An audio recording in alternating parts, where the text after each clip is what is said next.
Hello, I'm Aiko, and I specialize in posting movie reviews. I would like to share a lot of movie reviews, thoughts, and questions. Oh, everyone, please subscribe to the channel. In this review, I will talk about the story without spoilers up to the middle. If you are concerned about the second half, please watch the movie and then listen to my story. This time we will be talking about the American movie John Lennon's Lost Weekend. There are 3 directors, including Eve Branstein, starring May Pan and Julian Lennon. A lot of John Lennon videos are also used. The contents look like this. May Pan, a Chinese American who worked as John and Yoko's personal secretary and production assistant. In the fall of 1973, John and Yoko are having marital problems, and Yoko suggests that May Pan spend time alone with John. Although Yoko expected the separation to be temporary, John and May Pan's relationship continued for the next 18 months. This is what we call the Lost Weekend. This film depicts what happened during that period as May Pan's confession. John was able to reunite with Julian Lennon, his eldest son, with his first wife Cynthia Lennon, produced the albums Mind Games and Walls and Bridges, and co-starred with Elton John on Whatever Gets You Through the Night. It was also a fulfilling time for me personally and musically, reaching #1 in the United States.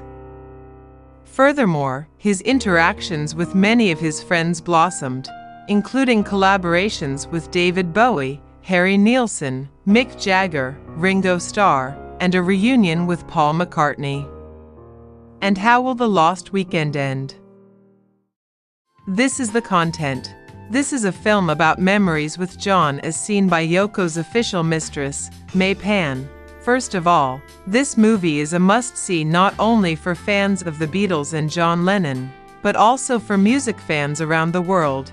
In fact, May Pan's memoir of John was published as a book in 1983.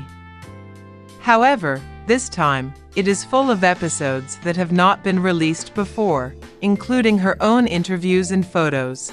I had the impression that after John went solo, he was always with Yoko and Sean, and he took a break from his music activities for 5 years, showing that he valued his family. However, after watching this movie, my impression completely changed. John was very free. Too free.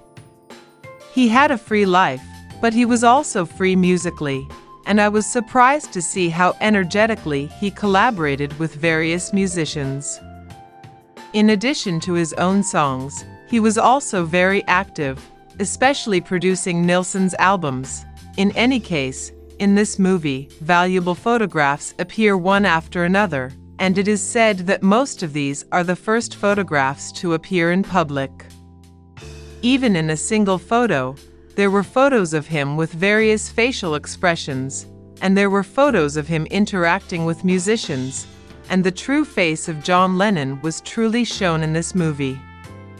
For this, I would like to thank May Pan, who took great care in preserving it. However, the story progresses so much from May Pan's perspective that I wasn't sure how much to believe in each episode. However, since it was a testimony from someone who was there, I thought I had no choice but to believe it. However, what makes it more convincing is that it includes an interview with Julian Lennon. He seems to have had a good relationship with May Pan and was interviewed for this film. His words are also an important element.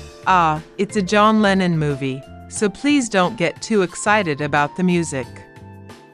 I would like to express this movie in terms of scores. It's 80 points. The story progressed at such a fast pace that I found it quite difficult to keep up.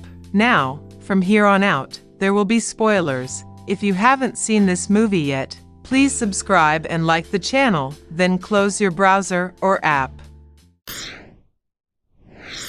After watching this movie, did you like May Pan? I thought it would be hard to say that I liked it. I wanted him to return her to Yoko as soon as possible. But we're human, so when we form a deep relationship with someone we admire, we can't let them go. Of course I understand that. I couldn't even dislike May Pan, however, Yoko's treatment was terrible. However, May Pan's expression didn't sound like a lie, so I thought that she was indeed that kind of person. Another person who was portrayed as a dangerous person was Phil Spector. Considering the events that followed, I'm not surprised by his dangerous behavior, but I wish Phil Spector had talked about John Lennon while he was still alive. Naturally, this film does not seem to have been approved by Yoko, and the music included almost no Beatles or John songs. From the beginning of the movie, some strangely cheesy music played, so I gave up on it quickly.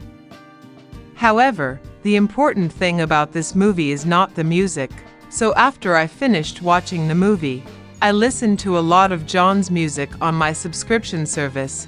During the music video scene, Imagine was played. I think it was probably not managed by Yoko, but was purchased from a site where you can use the video and music for a fee. It was not clear which site it was, but for example, a site called Pond 5 provides such a service, and I saw the logo in the end credits. What made me think that May Pan was amazing was after she broke up with John. She was married to Tony Visconti, kept in touch with Paul and other musicians, and was an attractive person. Well, what do you think? This was a shocking movie. How did the fans feel? Also, I'd be interested to know how people who aren't John's fans would feel if they watched it. If you have any thoughts, please leave a comment. On this channel, we are looking for movies that you would like us to review. Please comment or contact us. We will continue to post movie reviews that you will like. Please subscribe to the channel. See you in the next work. The show must go on.